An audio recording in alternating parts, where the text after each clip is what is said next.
आपने मांग संख्या 45 और मांग संख्या 56 पर मुझे बोलने का मौका दिया, उसके लिए आपका बहुत बहुत आभार और बहुत बहुत धन्यवाद।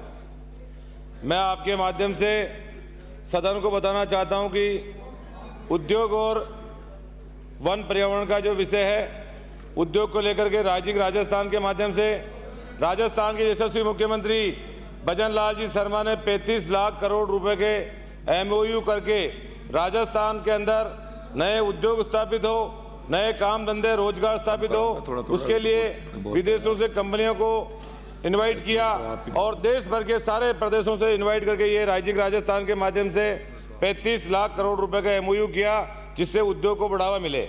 और इसी के साथ में वन एवं पर्यावरण मंत्री जी, आपने पिछले बरसात के समय में 7 करोड़ पौधे लगा करके राजस्थान को हरियाणा राजस्थान बनाने का काम किया और मुख्यमंत्री जी का आह्वान के ऊपर सभी जनता जनार्दन जनप्रतिनिधि अधिकारियों ने पूरे राजस्थान में 7 करोड़ से 10 करोड़ के बीच में पौधे लगाए, और जिससे कि राजस्थान हरा भरा रहे, विकसित रहे। नरेंद्र मोदी जी का सपना है एक पेड़ अपनी मां का नाम पर लगाए। उसी तर्ज पर भजन लाल जी शर्मा का आह्वान था कि भाई राजस्थान के हरियाणा राजस्थान के माध्यम से पेड़ पौधे लगे। वन पर्यावरण मंत्री जी, आपके माध्यम से भी पेड़ लगे और प्रकृति शुद्ध हुई। जैसे कि 2-3 साल पहले जब कोरोना आया था, जब पेड़ की महत्व और योग्यता का पता लगा कि भाई पेड़ होगा तो ऑक्सीजन होगी, और ऑक्सीजन होगी तो आदमी स्वस्थ रहेगा, सुंदर रहेगा, तो पेड़ लगा करके राजस्थान सरकार ने एक बहुत अच्छा संदेश दिया। मैं इसी माध्यम से बताना चाहता हूं वन पर्यावरण मंत्री जी से कि भाई जो पेड़ पौधे हैं, पिछले बार मैंने बोला था कि मेरी विधानसभा क्षेत्र में पेड़ पौधों को कटाई, पिछली सरकार के वक्त से ही पेड़ पौधों को काट करके अवैध भट्टियां बना करके कोयला बनाते थे।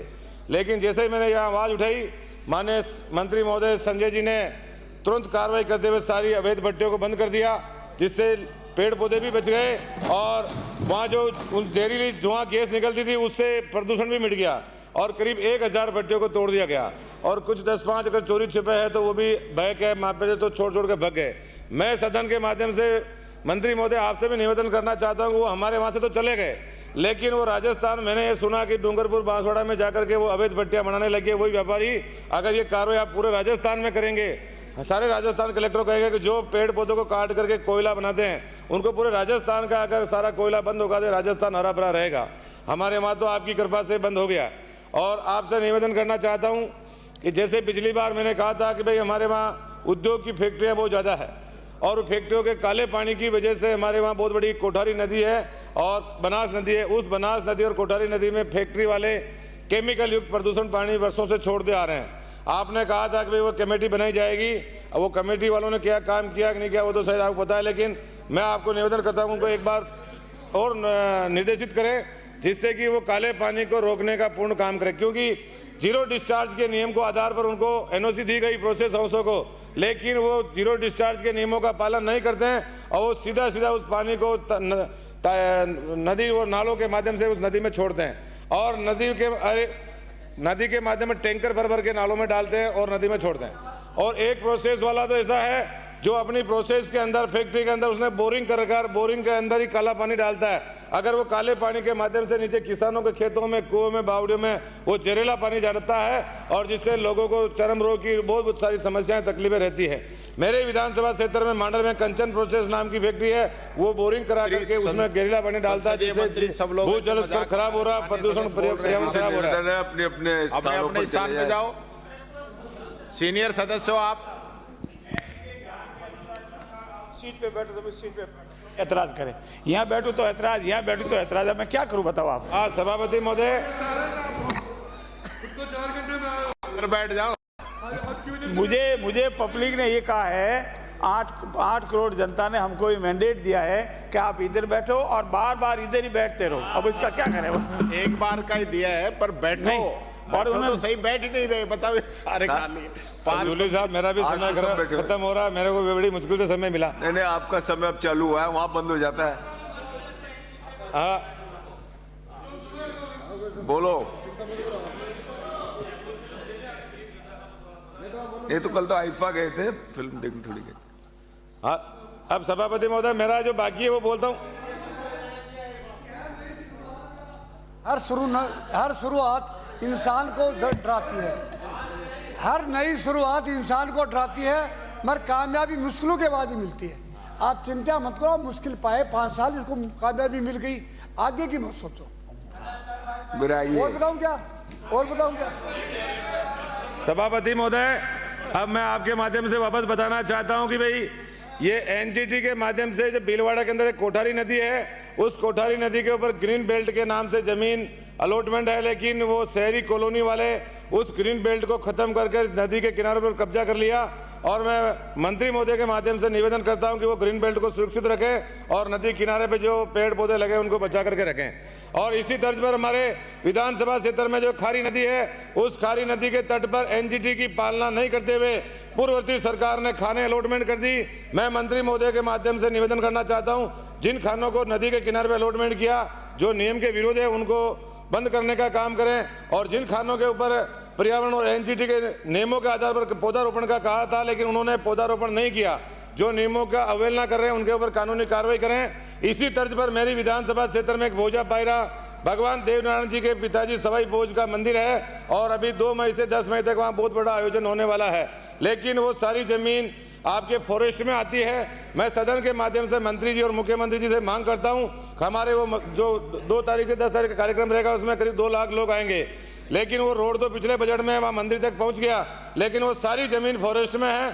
मैं सदन के माध्यम से मंत्री जी और मुख्यमंत्री जी से मांग करता हूँ कि जो 100 बीघा जमीन है वो मंदिर के नाम मेला ग्राउंड में फॉरेस्ट से हटा करके मंदिर की मेला ग्राउंड के दर्ज करने की कृपा करें, क्योंकि आज से सालों 1200 साल पहले वो सारी जमीन भगवान देवनारायण के जो मंदिर है उन्हीं के नाम पर थी।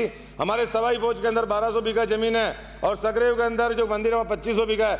ये जमीन भी भगवान देवनारायण की थी, लेकिन वो सरकार वो फॉरेस्ट में चली गई। तो मैं मंत्री महोदय के माध्यम से मांग करता हूँ, उसमें 100 बीघा जमीन कम से कम भोजा पायरा मंदिर के नाम पर, खेल ग्राउंड के नाम पर दर्ज की जाए। और एक छोटी सी जो टेकरी है वहाँ पर मंदिर बन रहा है, उसकी परिक्रमा लगाने के लिए बहुत बड़ी तकलीफ आती है। रोड बन रहा है, आप अगर कहें एनओसी दें तो वो मंदिर की परिक्रमा भी बन जाएगी। और 1 किलोमीटर हमारा करेड़ा कस्बा दूर पड़ता है, फॉरेस्ट के अंदर होने के कारण वो एनओसी नहीं मिलने के कारण वो रोड नहीं बन पा रहा है। अगर आप मंत्री महोदय वो भी एनओसी दिलाते हैं तो हमारा वो भोजा पायरा मंदिर डायरेक्ट करेड़ा कस्बे से कनेक्ट हो जाएगा। और इसी तरह जो भी पेड़ पौधे हैं और हरियाली का काम राजस्थान सरकार कर रही है, हमारी सारी पंचायत समितियां, सारे जनप्रतिनिधि ने मुख्यमंत्री जी का आह्वान को मानते हुए हरियाला राजस्थान में बहुत बड़ा सहयोग किया, उसके लिए सभी जनप्रतिनिधियों का बहुत बहुत आभार। और मैं उद्योग की बात करता हूं, उद्योग भीलवाड़ा के अंदर उद्योग, हमारी भीलवाड़ा नगरी को औद्योगिक नगरी ही कहा जाता है, और औद्योगिक नगरी के लिए राजस्थान के मुख्यमंत्री जी ने 100 दिन की कार्य योजना में भीलवाड़ा में टेक्सटाइल पार्क देके बहुत बड़ा सौगात दी है। लेकिन मैं मंत्री जी महोदय, उद्योग मंत्री जी के माध्यम से निवेदन करना चाहता हूं कि जो उद्योग है उनको थोड़ा पाबंद करें, जो काला पानी छोड़ दें, जिससे किसानों की खेती बर्बाद होती है। किसानों के नदी नाले से खेती की वजह से अगर सब्जी फसल बोते हैं तो उसमें कैंसर रोग जैसी बीमारियां होने का खतरा है। उनको जीरो डिस्चार्ज का जो आपका नियम है उनको पाबंद करें कि काला पानी को, केमिकल युक्त पानी को ना छोड़ें, जिससे किसानों को, क्योंकि वो सब्जी शहर में आती है, शहर में वही व्यापारी खाते हैं, लेकिन वो काले पानी को छोड़ने से किसानों की बड़ी तकलीफ और समस्या आ रही है। और राजस्थान सरकार, पूर्ववर्ती सरकार, सब लोगों ने कहा था कि उद्योगों को बढ़ावा दे, उद्योगों को बढ़ावा दे। अच्छी बात है, बड़े उद्योग को बढ़ावा देना चाहिए, लेकिन उद्योग को बढ़ावा इसलिए देते हैं कि वहाँ पर जो रोजगार लगेगा, काम धंधा लगेगा, व्यापार लगेगा, वहाँ का लोकल किसान, गाँव गरीब किसान, मजदूर का बेटा उस फैक्ट्री में, उस व्यापार में रोजगार करेगा। लेकिन पूर्ववर्ती सरकार ने, हमारे वहाँ पर अभी भीलवाड़ा एमएलए साहब अशोक जी ने भी बोला था, पूर्ववर्ती सरकार ने एक जिंदल नाम की कंपनी 2008 में वहाँ दी थी और 1258 बीघा जमीन उनको दी थी। ये कहा गया था कि आपको भीलवाड़ा का विकास करना है, भीलवाड़ा के लोगों को नौकरी दिलाना है, 2 साल के अंदर स्टील प्लांट लगाना है। लेकिन उस कंपनी ने आज इतने साल हो गए, ना तो स्टील प्लांट लगाया, ना उनके नियमों की पालना की गई। मैं आज सदन के माध्यम से मांग करता हूं कि उसको केवल 20 लोग भी ऑन रोल उस कंपनी में काम नहीं करते हैं, सारे लोग उन्होंने ठेका पद्धति से लगा रखे हैं। सब लोग हरियाणा, यूपी, बिहार, बाहर के लाते हैं। जब हमारी जमीन के ऊपर उद्योग लगता है, हमारी जमीन की, हमारी जो खनन कर रहे हैं, हमारे यहाँ का इंपोर्टेंट मिनरल निकाल के बार बार ले जा रहे हैं, तो हमारे सबसे पहला अधिकार, मेरी मांडल विधानसभा में वो फैक्ट्री है, तो पहला अधिकार हमारे को बनता है कि हमारे लोकल लोगों को रोजगार दिया जाए, काम धंधा दिया जाए। मैं सदन के माध्यम से सरकार से मांग करता हूं, तुरंत प्रभाव से इसके ऊपर कार्रवाई की जाए, लोकल लोगों को रोजगार व्यापार दिया जाए।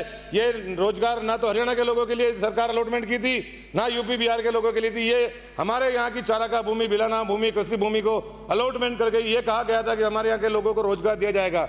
उसी जो सुराज गांव के लड़के थे, उस लड़कों ने कहा कि हमारे को रोजगार दिया जाए, हमारे को काम धंधा दिया जाए। पिछली पूर्ववर्ती सरकार के नेताओं ने वहाँ हरियाणा के बाउंसर बिठाए गए, पूर्ववर्ती सरकार के पुलिस के द्वारा लोगों को मारा गया, पीटा गया।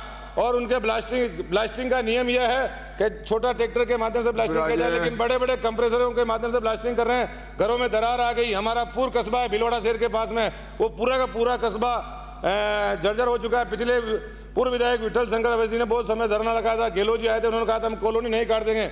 ना तो एक भी कॉलोनी कटी, ना एक नियम बना। लेकिन मैं सदन के माध्यम से मान करता हूँ कि वो जिंदल कंपनी है जो भीलवाड़ा के लोगों के ऊपर अत्याचार कर रही है, अन्याय कर रही है। सरकार उन्हें नियम बनाकर उनको पाबंद करे कि लोकल लोगों को रोजगार दिया जाए, काम धंधा दिया जाए, जब जाके रहेगा। और लोकल लोगों को रोजगार नहीं देंगे तो प्लीज बिराजिए। ठीक है सर। मान्य